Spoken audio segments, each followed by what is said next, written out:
Red Brick Media. High quality CDs, DVDs, lectures, khutbah, conferences and Quran recitations. All revenue generated supports our dawah work, supported by visiting our store. You can now purchase directly from our site www.redbrickmedia.co.uk.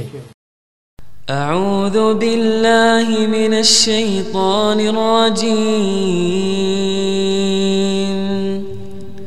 بسم الله الرحمن الرحيم.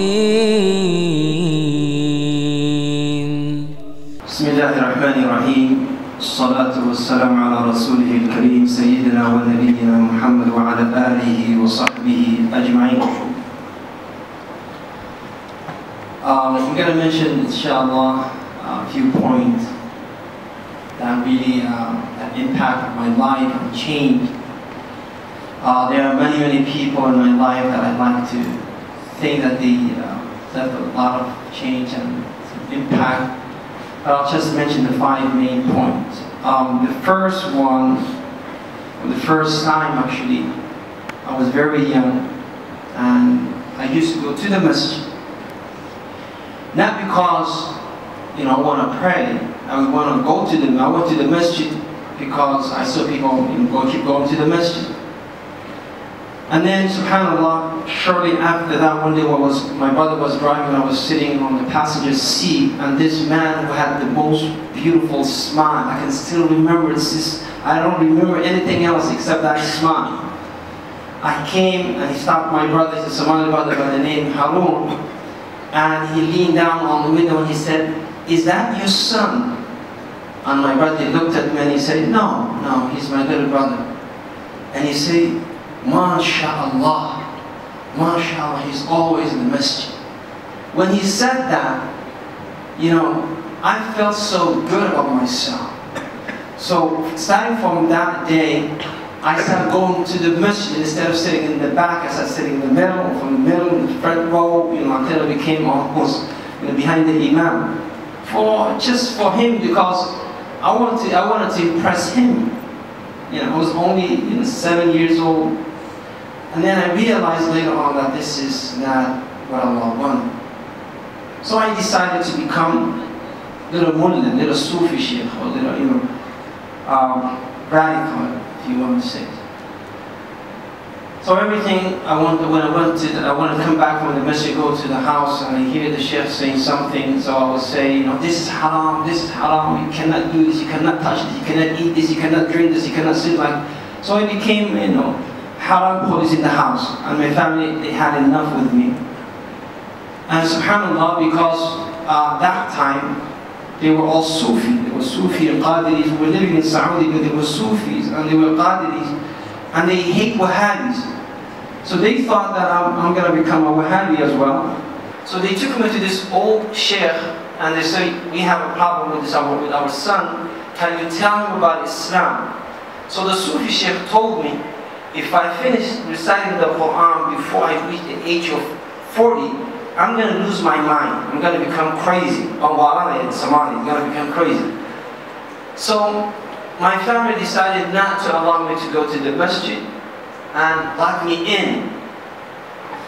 If I go to the Masjid, I would be whipped, would be punished, so they locked me in. So for Salat al-Fajr, it was a little window that was broken, so I used to, go through that little window and come back.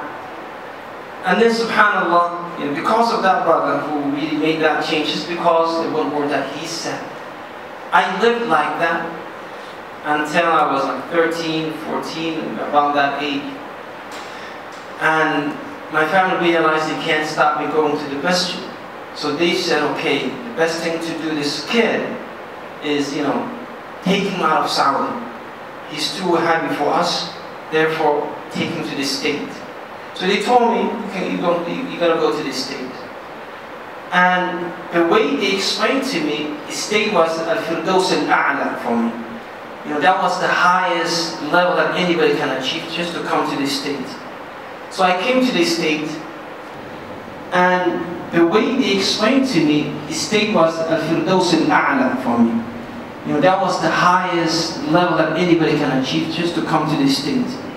So I came to this state thinking that I just enter Jannah. that I realized, this is a single people, small houses, nasty cars, a lot of people running around, no jobs. So I decided to live a normal life like anyone else. And then one day, or one incident, we had to move from where I was. By the way, I was by myself, we had to move. And then I went to this new area, and this area they had musalla. This is the second point. The musalla was in someone's apartment, or flat as you say. His name was, the man who rented that place his name was Abdurrahman al-Shambali. Abdurrahman al-Shambali, he was a Saudi brother from Ta'if. He had afro, he was a tall, skinny brother. He had a beard, and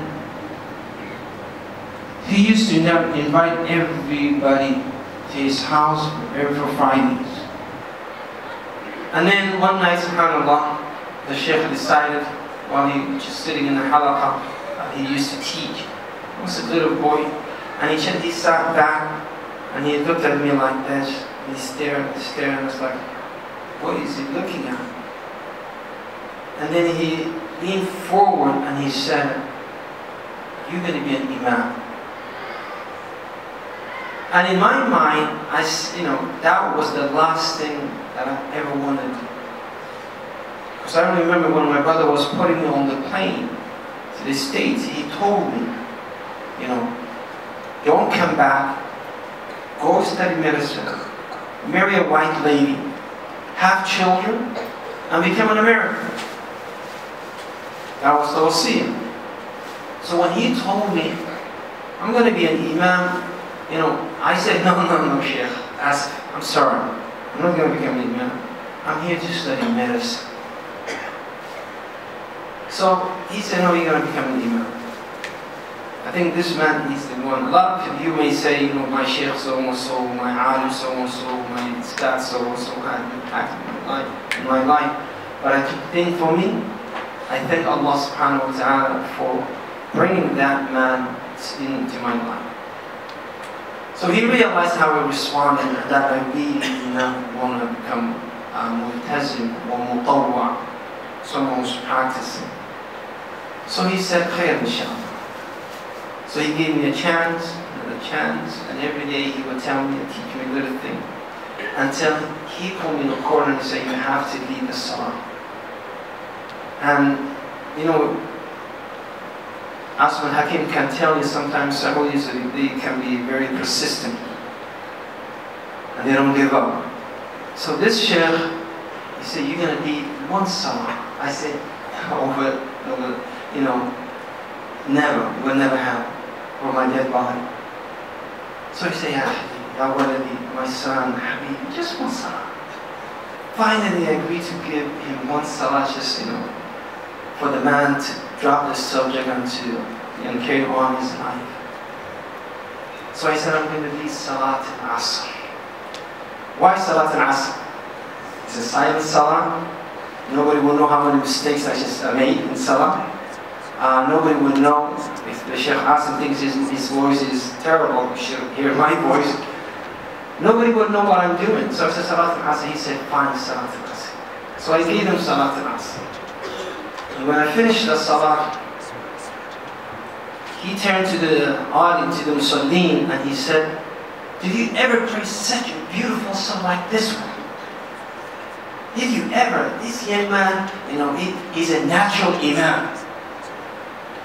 And of course, at the end he told me, the first tashahhud was excellent. But the second tashahhud, just give us a little bit more time. Because I was like, alhamdulillah, we finished the fourth rak'ah, assalamu alaikum, assalamu alaikum. Just give us a little more time. I thought this would be the end of the session. But 2 weeks later he comes back and he says, one more salah, just one more salah. I said, Sheikh, I gave you that salah that he asked for. He said, no, just one more salah. And I keep dragging the issue for weeks. So I said, okay, I'll choose a salah. He said, no. Last time you chose a salah. This time it's my choice. And I said, what's salah? He said, al-maghrib. I said, inna lillahi wa inna ilayhi raji'un. Maghrib. So I said, okay, 2-3 weeks, I'm thinking and preparing myself for Salat al-Maghrib. It seems like I'm in the haram or something. You know, I'm going to do Salat al-Maghrib. Fine. Finally, we got to the Musalla, and I already have everything ready. The surah I'm going to recite after the Fatiha was ready. The length of the tashahhud was ready because he already noted that I should give it a little bit more time. You know, I was prepared for everything. So it came time for Salah. And when I make takbir, you know, as most of the Muslims, they come late for Salah. They join the second rak'ah or the end of the first rak'ah. When I said Allahu Akbar, we were only 4 or 5 people. As soon as I said Allahu Akbar, people started coming to the Musalla, and I can see them because the door was right there. And I panicked. I got scared. 5 people in a row. And there are 10 people. And the door keep, mashallah, you know, people keep coming through the door. So I wanted to recite the Fatiha, but I couldn't remember the Fatiha. And then finally I stood there for the longest, it was the longest salah in my life. Finally, when I remembered the Fatiha, and I read it so fast, and I said, Wallah, Ameen. Everybody said, Ameen. I felt the whole building said Ameen at the same time. So I forgot the next surah. This was another problem. Because I had Inna A'tayna already ready right here. It was Inna A'tayna and Al-Ikhlas. And Kafa Allah al-Mu'min al-Qitab. So Inna A'tayna was gone. Surah Al-Kawthar was gone.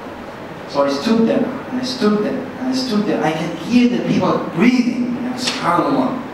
And I'm shaking, trembling. And then subhanAllah, I remember ayah, or a page that I memorized from Surah Al-Ma'idah. يوم يجمع الله الرسل فيقول ماذا أجبتم.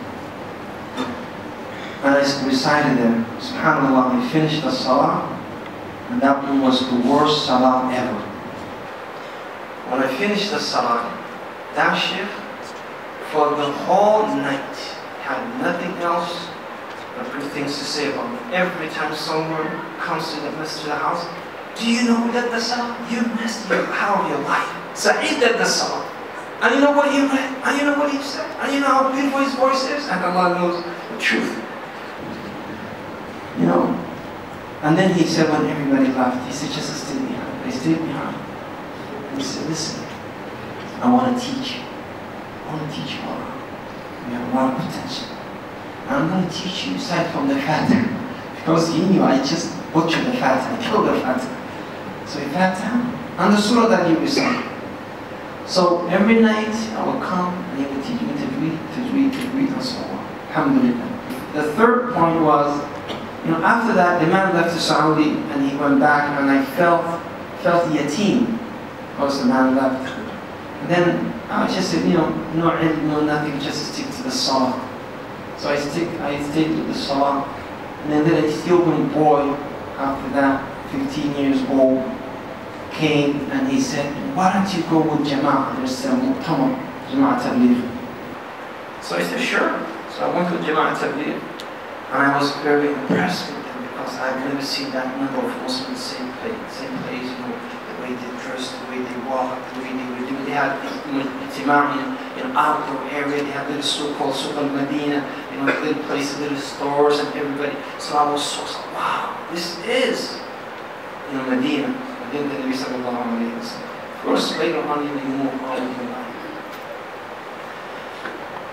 Well, the last point that really changed is that when Gulf War took place and the students of the people in Saudi, they were 2 groups, Sheikh bin Baz, Ibn Uthaymeen, and those people, those ulama, and Salman al-Auda, Safar al-Hawali, Aida al-Qarni, University, and other on the scale. And these guys, you know, they had their own followers, and these guys had their own followers. So when I go to these guys, they cursing their ulama, and they saying, you know, what do they know? This ulama, Hayd fasted this. And when I go to the people who are supporting this ulama, they say, what do you know about these guys? They're ignorant, they're just young people. You know, these are people ulama, so and so. So that incident, then that really changed my life. I said, listen, I gotta learn from this son. And first people that I started listening to, one of the first people that I was impressed and used to listen to all the time, Sheikh Abu Usama. You know, one of the people, I was like, wow, what is this? What is he talking about? So I decided to travel, so I can go and learn. And so where did Abu Usama go? Where did that Muslim go? Where did Muhammad Sayyid Adli go? What happened? They went to the University of Medina. They went to the university. So I said, okay, I gotta learn. So the closest place that I could go for higher Islamic higher education was the branch of the University of Muhammad bin Saud in Virginia. And I went, and I said, you know, and then they said, we can't accept you because you're not American. So I said, okay, let me get a job so I can get, you know, legal staff. So I became an imam of a masjid, to make a long story short. He invited Abu Usama. You know, his beard was not that gray, or henna beard. He was young, a lot younger than this. He had long, he was fit, mashallah. And it was this brother by the name, he passed away, he was killed. Abdurrahim, I don't know if you remember Sheikh Abdurrahim. He was shot by the police. He was driving him. He was driving me actually, as a matter of fact then. He said, yo, this is Abu Usama, this is Abu Usama. And I was like, where? And he was celebrity for us. He was like, wow, Abu Usama, can I touch him? You know. And I was like, whoa. Feeling meaning. I was like, whoa. So Abu Usama came and I was like, that's Abu Usama. And he was supposed to come to my masjid later on. So he came to my masjid in Laurel, Maryland. And the masjid was packed. And I still remember I was sitting right next to him and the people keep asking questions. We have a lot of Pakistani, Indian Pakistani. And they were not, you know, they were, you know, Hanafis, I mean, if you're not Hanafi, you're Mubtadi', and that was the people. And then they keep asking Abu Usama, why don't you follow a madhab? Why don't you follow this? What's wrong with the madhabs? What's wrong with that? You know? And I was sitting right next to him, and subhanAllah, I was very impressed how he answered all the questions and how.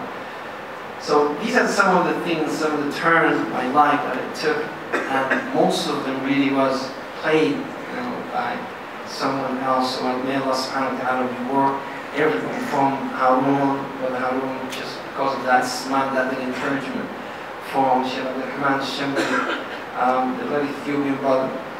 The incident, even though it was a bad thing, Gulf War, and people like Sheikh Abu Usama and the rest of me, Allah bless them all for, you know, guiding me and directing me to the right direction. And I hope you, all of you, brothers who are here, sisters who are here, you can benefit, because I know it can affect and influence a lot of people. أعوذ بالله من الشيطان الرجيم بسم الله الرحمن الرحيم